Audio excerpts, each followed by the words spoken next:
자, 우리 인사하고 시작하도록 하겠습니다. 인사합시다. 안녕하십니까.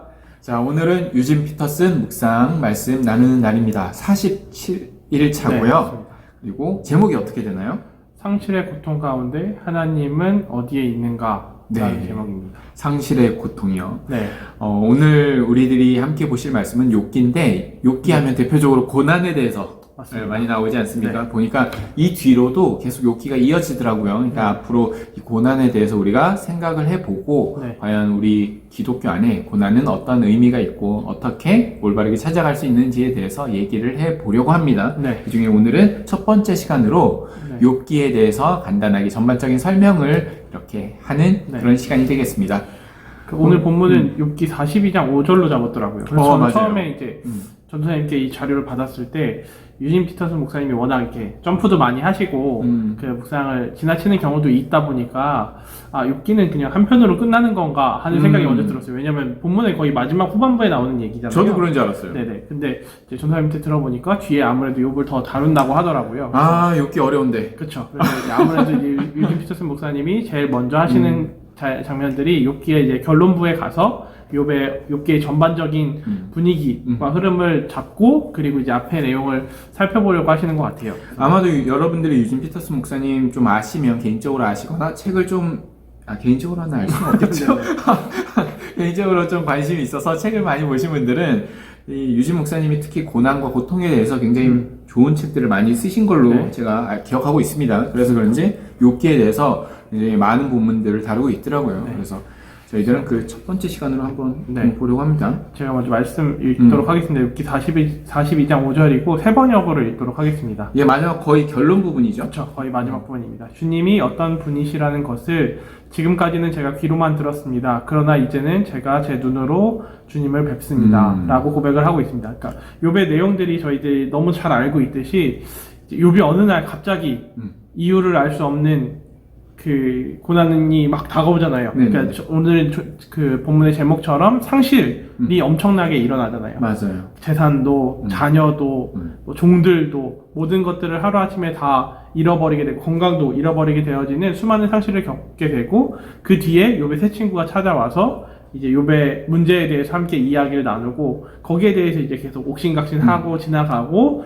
마지막에 하나님께서 그 사건에 대해서 사실은 이렇다라고 결론을 내려주시니까 그때서야 욥이 오늘 본문처럼 이제 고백을 하고 욥기가 마치게 되어지는데 요 장면이 굉장히 중요하기 때문에 아마 이걸 먼저 설명하시고 그 뒤에 이제 유진 피터슨 목사님 또 다른 묵상이 있었던 것 같아요. 그래서 이제 유진 목사님은 이 묵상을 그냥 욥의 전반적인 이야기를 얘기했습니다. 바로 얘기하셨던 것처럼. 그래서 욥기서는 어떤 책이냐라고 했었을 때 하나님에 대한 의심이나 신앙의 무관심, 고통과 슬픔, 상실, 관습화된 종교, 그리고 우리들의 영혼에 대해서 하나님의 은혜가 침투에 들어오는 이야기다라는 표현을 써요. 침투. 침투라는 단어가 어떤 뜻입니까? 침투라는 많이는 사용하는데 어디 들어가는 게 침투 아닙니까? 예, 어디 들어가는데 은밀하게 들어가는 거예요. 네네, 맞습니다. 이제 간첩들이 작전 침투. 간첩들이 넘어올 때 은밀하게 들어가는 거. 그래서 침투하다를 제가 이제 사전을 찾아보니까 국어 사전으로는 깊이 스며들어 퍼지다. 그러니까 나도 모르는 사이에 막 퍼지고 은밀한 중에 들어와서 퍼지다라는 뜻을 말합니다. 그러니까 하나님의 은혜가 그 욥기서의 1장부터 42장까지 그 수많은 그것에 알게 모르게 하나님의 은혜가 들어와 있다라는 거, 그 진리를 찾아볼 수 있다라는 거죠. 그래서 욥은 하나님을 사랑했던 사람이고 하나님의 말씀대로 살려고 했던 사람입니다. 그리고 하나님도 욥에 대해서 굉장히 호의를 가지시고 이만한 사람이 없다. 굉장히 좋은 관계를 가지고 있었는데 그랬던 하나님이 이제는 욥을 사랑하고 하긴 하지만 대적자의 편을 쓰게 된 거죠. 이게 굉장히 좀 특이한 겁니다. 그래서 욥의 시험이 시작된 거라고 얘기를 합니다. 그래서 일부러 시험을 했죠. 그래서 욥은 자신의 모든 것을 잃어버립니다. 뭐 재산, 가족, 그리고 건강, 이 모든 것들을 잃어버립니다. 이때 세 명의 친구가 찾아와요. 그래서 세 명의 친구가 찾아오고 나중에 한 명이 또 찾아오지 않습니까? 총 4명의 친구들이랑 욥과의 어떤 대화로 무려 40장이 진행이 되어지는 어떻게 보면 좀 지루할 수도 있는 그런 대화체로 이렇게 서술되어 있는데 뭔가 반복되는 것처럼 계속 얘기가 핵심으로 못 들어가고 계속 주변부를 맴도는 것 같은 느낌을 계속 굉장히 받게 힘이 듭니다. 욕기서 여러분들 아시겠지만 그러면서 이제 친구들이 과연 40장 동안 어떤 얘기를 할까, 어떤 위로들을 할까라고 했었을 때 여기서 보면 욥을 굉장히 괴롭게 합니다. 그쵸. 위로가 아니라 네. 굉장히 질타를 하고 네. 이 모든 게 다 너의 잘못이다, 그래. 너의 죄 때문이다. 하나님께서 너한테 이렇게 왜 주겠냐, 아무 그러니까. 이유 없이 이렇게 줄 리가 없다. 하나님은 선하신 분인데 선하신 분이 어떻게 악으로 너에게 줄 것이냐, 이런저런 얘기를 하면서 변명도 하고 하나님은 이런 분이다 저런 분이다 이런 얘기들이 계속 대화로 오고 갑니다. 그러니까 나중에 욥이 친구들에게 너무나 이제 가슴이 아프고 화가 나서 그런지 모르겠지만 이렇게까지 얘기를 한다고 해요. 한번 읽어주시죠. 뭐라고까지 얘기합니까? 자네들은 나를 위로는커녕 괴로움만 더해주고 있어. 예. 너희들 모두가 거짓말쟁이들이며 돌팔이 의사와도 같아. 라고 이야기를 합니다. 예, 맞아요. 근데 이제 욥은 그런 와중에서도 하나님한테도 이렇게 고백을 합니다. 욥기 19장 25절에서 27절인데 이 말씀도 네, 좀 읽어주시죠. 내 구세주께서 살아계시다는 것을 내가 이미 알고 있으니 결국 그 땅에 서실 것이네. 내 가죽이 썩은 후에라도 이 몸이 썩은 후에라도 내가 하나님을 뵐 것이네. 내가 그분을 내 두 눈으로 바라볼 것이네. 내 심장이 기대감으로 두근거리네. 이 상황 속에서도 욥은 여전히 하나님의 기대하고 소망하는 이런 모습들을 보여줍니다. 네. 그러면서 마지막으로 우리들에게 이런 얘기들을 던져봅니다. 욥기서를 읽는 동안 여러분들이 과연 하나님이 욥처럼 우리들에게 소중한 것들을 빼앗아 갔다라고 생각이 든 적이 있는가? 그래서 뭐 욥처럼 가족이라든가 네. 어떤 재산이라든가 이러한 것들이 어떤 내가 현재 당하고 있는 상실의 고통에 하나님이 개입하셔가지고 그렇게 빼앗긴 적이 있는가? 그리고 나는 그러한 상황들 속에서 어떻게 반응을 했고 그 고통들을 감수할 수 있을까? 욥처럼 이런 것들에 대해서 한번 얘기를 해보라고 얘기를 합니다. 네, 그래서 저는 이렇게 묵상을 하면서 이제 방금 말씀하셨던 것처럼 유인피서스 목사님이 질문을 하잖아요. 네네네. 그 욥과 같은 고난을 받을 수 있는지, 그리고 그 고난을 통해서 더욱 올바르게 하나님을 알아갈 수 있는지, 그리고 또한 우리 입장에서의 생각되어지는 손해를 감수할 수 있는지 이런 네네. 것들을 질문하는 거를 봤을 때 이제 욥처럼 스펙타클하게 한 방에 다 상실을 겪는 일은 사실은 드물잖아요. 그러니까 제 인생에는 사실은 그런 경험이 되돌아보면 없어요. 그런 경험은 없었어요. 이제 그러다 보니까 이제 그렇다면 나한테 내가 생각할 때 고난이라고 할 만한 일들이 어떤 것이 있을까 이렇게 떠올리다 보니까 전 개인적으로 제일 먼저 들었던 생각은 행신교회에 처음 오게 될 즈음 그 시기가 생각이 났어요. 왜냐면 이제 어떻게 보면 그냥 인생이 잘 풀리지 않았던 시절에 대한 기억 그런 것들을 좀 떠올려 보게 되었어요. 이제 제 자신이 이제 그 과거에 살아올 때는 어떻게 살아왔냐면 어떤 제 미래에 대해서 어떤 투자를 하고 그리고 그것에 대한 어떤 성과를 내고 하는 거에 대한 관심보다는 사실은 그냥 어린 시절에는 막연하게 생활을 하면서 지내왔어요. 그냥 막연하게 교회에서 있다 보면 막연하게 신앙생활만 잘 하다 보면 내 미래는 하나님께서 책임져 주실 거다. 이끌어 주실 네네, 거다. 책임져 우리 이런 얘기 주실 많이 거다. 듣잖아요. 네, 하나님께서 책임져 주실 거고 그래서 걱정할 필요가 없다라는 생각을 가지고 약간은 어떤 잘못된 신앙의 뽕을 맞은 채로 그 목사님들이 그렇게 가르친 거예요. 다. 네네. 그래서 그게 이제 사실인 줄 알고 믿고 살았던 거죠. 교회에서 살았죠. 그래서. 그렇죠. 그러다 보니까 맞아요. 이제 마땅히 했어야 하는 일들을 하지 않는 그런 경험들을 이제 막 하게 되는 거예요. 예를 들면 학부 시절에 이제 제가 상담과를 나왔는데 저희 과 같은 경우에는 제일 중요한 게 두 가지입니다. 실습 첫 아닙니까? 번째는 경력, 네, 그렇죠. 실습, 경력이랑 경력. 두 번째는 자격증이에요. 네. 근데 제가 이제 학교는 대전에 있고 집은 서울에 있다 보니까 실습을 안 하고 계속 이제 그냥 주말마다 올라왔죠. 교회를 다녀야 되니까. 교회 가려고. 네, 교회 가야 되니까. 해야 할 일은 안 하고. 섬기는 교회가 있으니까. 이게 보통 이제 실습을 하는 친구들은 대부분은 이제 학교 다닐 때는 학교를 다니고 주말이나 아니면 남는 시간에 그 실습을 하곤 했는데 저는 그렇게 하지 않고 시간을 지나왔고 그렇다고 어떤 자격증을 충분히 취득하지는 않은 상태가 상태로 졸업을 한 거죠. 이제 그러다 보니까 막연하게 일단 제가 지원할 수 있는 그런 곳들이 별로 없었던 거예요. 그리고 졸업을 하니까 이제 생겨난 게 학자금 대출이라는 빚이 생긴 거예요. 졸업하자마자 진득하니 기다리면서 그래도 전공에 관련돼 있는 일을 좀 찾아봐야겠다 이게 아니라 당장의 빚을 갚기 위한 어떤 노력을 해야겠다 보니까 아무 자격도 없는 일, 아무 자격이 없어도 할 수 있는 일들을 우선적으로 찾아서 하게 되고 그 일을 시작하고 나니까 또 전공이랑은 더 멀어지게 되어지고 하는 일들을 계속 이제 인생이 꼬이기 시작한 거죠. 어떻게 보면 제대로 안 풀려가고 꼬이기 시작하고 그렇게 시간이 2차저차 흘러서 30대 이제 중반 후반이 돼가고 있는 거예요.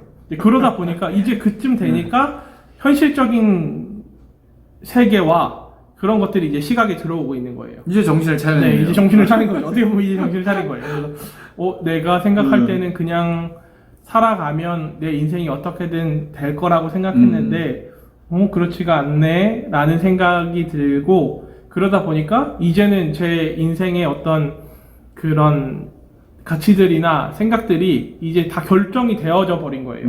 이제 내 인생은 어떻게 보면 쨍하고 해뜰라는 찾아오기가 힘들겠구나 라는 생각이 놓쳤구나. 네, 그렇죠. 왜냐면 그럴 수밖에 없는 게 제가 이제 그런 부분들을 이제 일을 하다 보니까 일을 하면서 지금 하고 있는 일들이 소망이 없는 거예요. 미래에 내가 여기에 오랫동안 일한다고 해서 경력이 쌓이는 것도 아니고 그 경력으로 다른 데로 이직할 수 있는 그런 포지션도 아닌 거고 이직을 하게 되면 무조건 새롭게 시작되어지는 시스템이다 보니까 더 이상 이렇게 해서는 내 인생에는 어떤 소망이 없겠다 해서 이제 30대 중반 후반쯤에 제가 이제 국비지원교육 회사를 때려치고 국비지원교육을 받아서 어떤 자격 공부를 하고 그쪽으로 취업을 해야겠다라고 해서 프로그램 언어를 배웠습니다.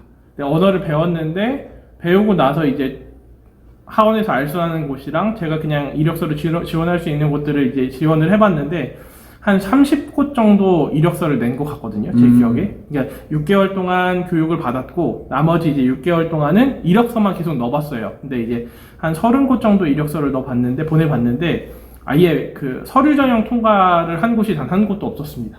왜 안 됐어요? 그러니까 그냥 서류에서 탈락이에요. 근데 제가 생각할 때는 나이가 있고 경력이 없는 그쪽 IT 업계에서 신입을 뽑는 거는 사실은 굉장히 드문 일이다라는 생각이 들다 보니까 그리고 이제 받았던 것도 국비지원 교육이다 보니까 교육도 충분히 받지 못했다라고 느낄 수 있을 만한 부분들이고 이제 그러다 보니까 그냥 어그러지는 거예요. 그러니까 또 이제 그렇게 해서 1년이라는 시간이 지났어요. 또 이제 아무것도 뭔가 다른 거를 해보려고 이제 정신 차려서 했는데 그렇죠. 그 1년도 제대로 안 된 거네요. 안 되죠. 그냥 또 어그러진 거예요. 그렇다고 해서 이제 또 나이가 30대 중반 후반이 됐는데 계속 손가락만 빨고 부모님이랑 함께 지낼 수는 없잖아요. 네. 그러다 보니까 이제 원래 하던 일, 배운 게 도둑질이라고 하던 일을 다시 찾아서 하게 되어지고 그 시기쯤에 이제 교회를 왔던 거거든요. 그래서 교회를 왔는데 이제 목사님들이 지금도 그러시지만 이제 나이가 좀 있는 청년들이 오게 되면 제일 먼저 조사하시는 게 그 만나는 사람이 있는지 그리고 없습니다. 없다고 한다면 결혼은 해야 되지 않겠냐고 뭐 이런 질문들을 이제 주로 하시고 그걸 제일 먼저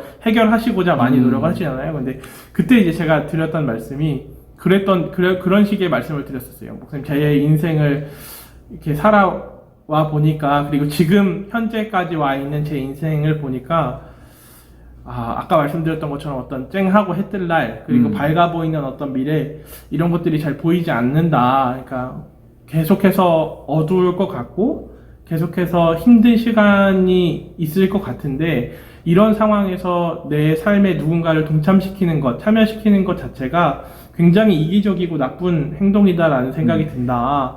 그냥 이 어둡고 침침한 이 길은 그냥 저 스스로만 걸어가는 게, 저 혼자 걸어가는 게 맞는 것 같다라고 말씀을 드렸는데 그게 사실은 그때 제 심정이기도 했어요. 그냥 슬프다. 이번 생은 그냥 망했고 어떤 제 삶은 그냥 제 한 몸 그리고 부모님 모시고 사는 것만으로도 벅차고 그것도 간당간당 하겠다 하는 생각이 들었었으니까 그렇게 말씀드렸던 거거든요. 근데 오늘 이제 욥기 묵상의 유진 피터슨 목사님 말씀을 들으면서 이제 그때를 되새겨 보니까 저한테는 사실은 그런 이 마지막에 욥기 19장에 읽었던 고백과 같은 고백이 저한테는 사실은 없었다라는 생각이 들더라고요. 그러니까 어디까지나 어떤 제 인생이 잘 풀리지 않는 것에 대해서는 그렇다고 되게 큰 원망이 있었던 건 아니거든요. 하나님 제 인생이 뭐예요? 제 인생은 왜 이렇게 됐어요? 라고 원망을 하진 않았지만 또 반대편으로는 그렇다고 기대도 없었어요. 지금 이야기했었던 것처럼 나의 억울함을, 나의 신원을 하나님께서 풀어주실 거다라는 기대감도 사실은 없었던 것 같아요. 만약에 우리 목사님을 20대 때 만났었으면 이런 일이 안 벌어졌을지도 모르지 않습니까? 그건 잘 모르겠습니다. 목사님 저 20대 때는 외국에 계시지 않았나요? 아닌가요? 만약에. 네네네. 그래서 이제 그러다 보니까 이제 제가 지나온 세월들을 통해서 배워야 할 경험이 오늘 유진 피터슨 목사님이 말씀하셨던 내용이 아닌가 하는 생각이 들었어요. 그러니까 제 눈에는 실패로 보이고, 그리고 망쳐진 인생이라 할지라도 하나님께서는 그 안에서도 받으실 당신의 영광을 찾아내실 수 있는 분이니까 그 하나님의 영광을 기대하는 삶을 살아야 되는 게 마땅하다라는 생각을 하게 되어지고, 그래서 지난 과거에는 제가 물론 그렇게 살지 못했지만 앞으로 또다시 제 삶을 살다 보면 고난이 또 찾아올 수 있잖아요. 그래서 어려움이 또 찾아올 수 있고, 그러면 그때는 하나님께서 제 삶을 통해서 받으실 영광이 무엇인가 좀 고민해보고 기대하는 시간들이 필요하다라는 생각을 오늘 묵상을 보면서 하게 된 것 같습니다. 사실 결과론적이긴 하지만 네. 그러한 그 20대와 30대의 시간들이 있었으니까 지금 이렇게 함께 사역할 수 있고 그쵸. 또 이런 시간들이 되지 않았을까, 또 네. 목사님까지 만나고 이런 게 아닐까라고도 생각을 해봅니다. 네네. 그렇죠. 저는 전적으로 하나님의 은혜를 입은 사람이다라고 생각을 해요. 와, 목사님 만나고 나서는. 멋집니다. 왜냐면 뭐 인생이 잘 풀리지 않을 것 같던, 지금 말씀드렸던 맥락에서 인생이 풀리지 않을 것 같은 그 실마리들이 사실은 행진교회 오고 나서 굉장히 많이 풀린 거나 마찬가지잖아요. 사역도 하게 되고, 맞아요. 아내도 만나게 되고, 또 아이도 태어나게 되고 하는 일들을 보게 되어지면 제가 상상할 수 없었던, 제가 그릴 수 없었던 어떤 청사진들을 하나님께서 미리 그려주시고 거기를 채워가셨다라는 생각이 저는 좀 많이 드는 것 같습니다. 그러니까 인생이 정말 살아보고 나면은 그때 그 어떤 내가 힘들었던 네. 그 시간들, 우리가 나의 인생을 바라볼 때 고난이라고 얘기했던 그 시간들이 어떤 의미라든가 네. 그 어떤 목적들을 또 바라볼 수 있는 그런 것 같아요. 맞습니다. 지금은 고난이 없습니까? 지금은 특별히 이제 고난이라고 생각될 만한 일들이 별로 없는 것 같습니다. 하민이고 고난은 아니에요. 하민이는 고난이 전혀 1도 아닙니다. 1도. 그렇습니까? 잠 잘 잡니까 요즘에? 하민이 자다 깨도 괜찮아요. 아유, 그렇게 멋지십니다. 네. 야. 피곤해도 애가 아프지 않고 잘 자라는 게 더 좋은 거라고 생각하니까. 네. 저는 이제 오늘 고난에 대해서 이제 서론격이잖아요. 그래서 네. 이런저런 준비를 좀 많이 하긴 했었어요. 근데 무엇을 얘기를 할까라고 했었을 때 우리가 고난에 대해서 조금 더 한번 살펴봤으면 좋겠습니다. 일반적인 고난. 그래서 어떤 그 사회 이론가 막스 셀러라는 분이 계시는데 이분이 이런 얘기를 했어요. 세계 어디서나 위대한 신앙가나 사상가들의 가르침에는 고통과 고난의 의미가 그 핵심을 이룬다라는 얘기를 합니다.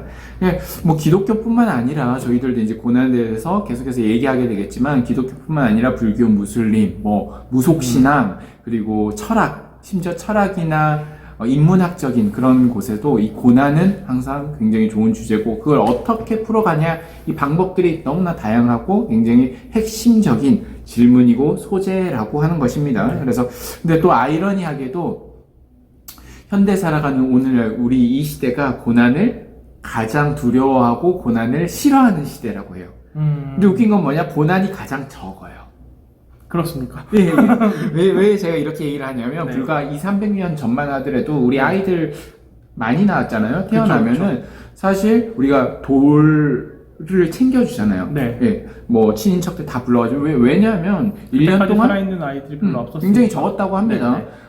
한 70% 정도밖에 안 됐다고 그래요. 뭐 50에서 70%. 그러니까 4명이 있으면 1명, 2명은 돌 전에 사망할, 여러분 그런 거 너무나 잘 아시지 않습니까? 그렇죠. 게다가 성인이 될 때까지 자녀들을 굉장히 많이 잃는다고 그래요. 둘 중에 한 자녀는 성인이 되지 못하고 이렇게 죽는 모습들도 많았다고 합니다. 근데 저도 얘기 들어보면 저도 몰랐는데 저희 어머니 쪽에서도 한 외삼촌이 한 명이 더 있었대요. 근데 돌아가셨다고.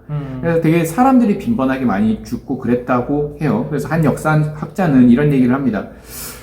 1000년이나 1500년, 그러니까 500년만 봐도 그때 살았던 인류가 상실, 폭력, 고난, 죽음에 얼마나 당당하게 살았는가를 현대인들이 보면 우리들은 너무나 기가 죽을 것이라고 나는 단언한다라고 이렇게 얘기를 했다고 합니다. 그러니까 그러면서 이런 얘기를 해요. 그래서 현대인들의 사회는, 오늘날의 사회는 어떻게든 고난을 피하려고 하는 세대가 바로 우리들이 살아가는 세대다라고 이렇게 표현을 합니다. 이 말에 굉장히 공감이 가는 게 어느 누구도 고난 좋아하십니까? 고통 좋아하십니까? 라고 했었을 때 네 좋아해요 라고 얘기하진 않아요. 그쵸? 고통을 좋아하는 사람도 있긴 하잖아요. 병원 걸린 사람들. 아 그쵸. 그런 사람들도 있지만 그리고 뭐 제가 아까 여쭤봤지 않습니까? 요즘엔 고난이 없습니까? 없다라고 얘기는 했지만 사람들 왜 힘든 게 없고 고난 여러분들 이 방송을 보시는 분들 다 어떤 삶이 평안하고 그러신가요? 뭐 고난이 없으십니까? 라고 제가 물어봤을 때 요즘 너무나 평안하고 좋고 행복하고 기쁩니다 라고 하는 분들이 과연 얼마나 될지 많이 궁금하긴 합니다.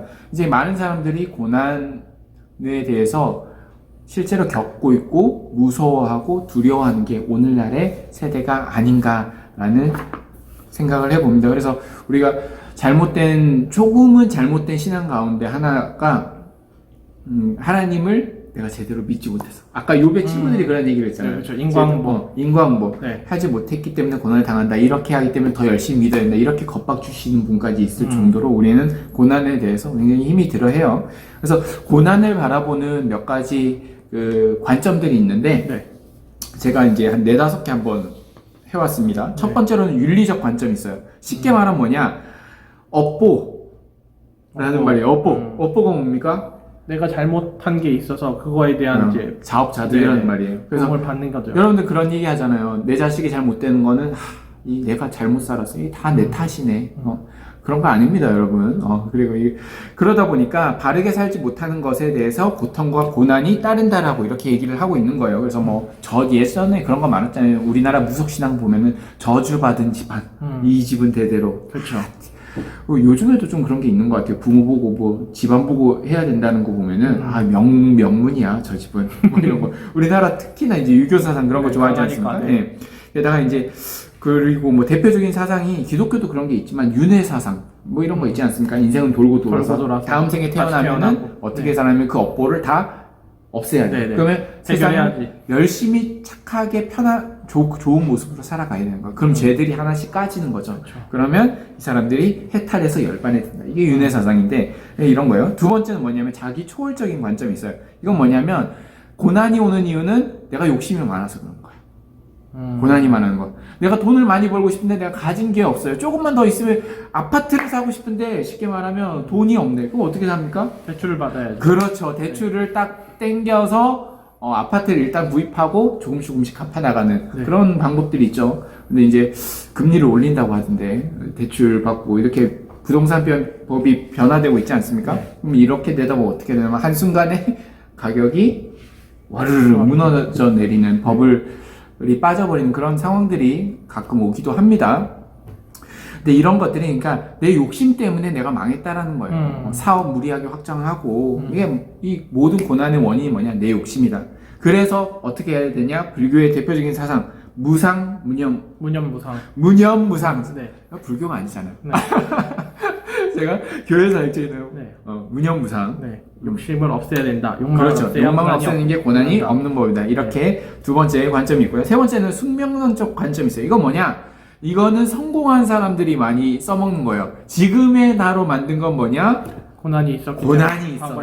내가 역경이 있었기 때문에 역경 없이는 나도 없다. 고 정주영 회장이 이런 말들을 하지 않았습니까? 책에서 역경이. 여러분들 영웅, 마블 보면 신화 이런 신적인 존재 이런 사람들을 보면 어김없이 그 안에 삶에 뭐가 있냐면 고난이 있기 때문에 현재 모습이 있는 거죠. 그 고난을 뛰어넘었더니 현재 모습이 되었다. 세상엔 두 종류의 사람밖에 없어. 이 고난은 있는데 이게 시험 같은 거예요. 고난에 맞서는 자와 싸워서 승리하는 자와 고난에 지는 사람. 네. 지는 사람은 역사에 남지 않죠. 그렇죠. 어쩔 수 없는 거예요. 자업자득인 거죠. 네. 그래서 이렇게 용감한 사람. 이게 숙명은 좀 관점이에요. 그래서 고난에 지지 말아야 한다. 우리가 용기를 가지고 맞서 싸워야 된다. 이게 고난에 대한 세 번째 관점이고요. 네 번째는 뭐냐면 이혼론 쪽 관점인데 이거는 이 세상이 여러분 이런 얘기 많이 들어봤을 거예요. 이 선과 악의 큰 싸움이라는 거예요. 네. 우리 요한계시록도 그런 식으로 풀어내시는 분들이 많아요. 우리가 선과 악의 싸움으로서 이렇게 막 싸운다. 그래서 고난은 우리가 왜 받냐? 이 성과하기 싸우는데 이 파편 튀지 않습니까? 고래 싸움에 새우등 터지냐고. 우리 새우등 터지는 거예요. 이 큰 싸움에 우리가 휘말려가지고 우리도 거기에 다 희생자로 인식되고 한다는 거예요. 그래서 우리들은 뭘 가져야 되냐? 이 고난에 대해서 우리가 할 수 있는 건 없어. 왜냐하면 숙명이야. 예, 숙명. 그냥 받아들이는. 수밖에 없어. 이거를 끝낼 분은 선이 이겨야 돼요. 네. 선이 이겨야 이게 되는 거예요. 이게 고난에 대한 네 번째 관점입니다. 그래서 사실 이 네 가지 관점을 말씀드렸지만 이게 기독교적인 어떤 그런 좋은 의미들이 조금씩 다 들어있는 건 사실이에요. 네. 뭐 이게 다 기독교적인 관점이 아니다. 이건 또 아닙니다. 이런 면들이 조금씩은 들어있습니다. 그래서 관점의 공통점은 뭐냐면 고난은 놀랄 일도 아니고 그리고 성장이나 해탈이나 좋은 쪽으로 가기 위해선 고난이 필요하다라는 거. 그리고 고난을 거치고 성장하고 실패하는 것은 자기하기 나름이다. 네. 내가 어떻게 고난에 대해서 하냐. 네. 그리고 마지막 현대적 관점. 요즘 사람들이 갖는 고난에 대한 관점이 있습니다. 이게 뭐냐면 도킨스가 이런 얘기를 했어요. 인간이 고난 때문에 힘들어하는 이유가 뭐냐. 계속 고난에 목적을 의미를 부여하기 때문에 네. 그런 거예요. 고난에 의미란 없다. 고난은 그럼 왜 당하느냐? 내가 재수가 없어서 당하는 거예요. 걸어가다가 똥 밟았어. 이거 왜 밟았죠? 똥이 있었으니까 밟은 거죠. 똥이 있었으니까. 잘 보고 가야 되는데 조심하지 않은 거예요. 재수가 없었던 거야. 내가 딴 눈 팔았거나 재수가 없는 거예요. 고난이 이런 거예요. 고난은 피해갈 수 있는 거고 정신 차리고 똑바로 보면 하는 거고 만약에 고난은 내가 똥을 딱 밟았어요. 그럼 어떻게 해야 됩니까? 빨리 씻어내야 되겠죠. 네. 빨리 탈출해야 돼요. 고난은 그냥 악이야. 악. 나쁜 거야. 나쁜 거. 그러니까 빨리 피할 수도 있으니까 해결 방법을 아무런 의미도 없습니다. 그러니까 고난은 우리의 삶을 방해하는 방해 요소. 목적도 없고 의미도 없다라고. 그래서 요즘 사람들은 그 고난을 굉장히 싫어합니다. 의미가 없으니까. 네, 의미가 없고 그냥 아프기만 하잖아요. 네. 누가 고난을 좋아해요? 그 현대 사람, 제가 처음에도 말했지만 고난을 피하고 싶다고 얘기를 하지 않았습니까? 네. 그래서 이런 고난의 의미를 둡니다. 그럼 마지막으로 그럼 기독교는 고난에서 어떻게 하는가? 이게 욥기에서 계속해서 얘기를 하게 되는데 네. 제가 한 가지만 얘기를 하자면 하나만 기억하시면 될 것 같습니다. 기독교에서 고난은 가장 중요한 것은 바로 은혜라는 측면입니다.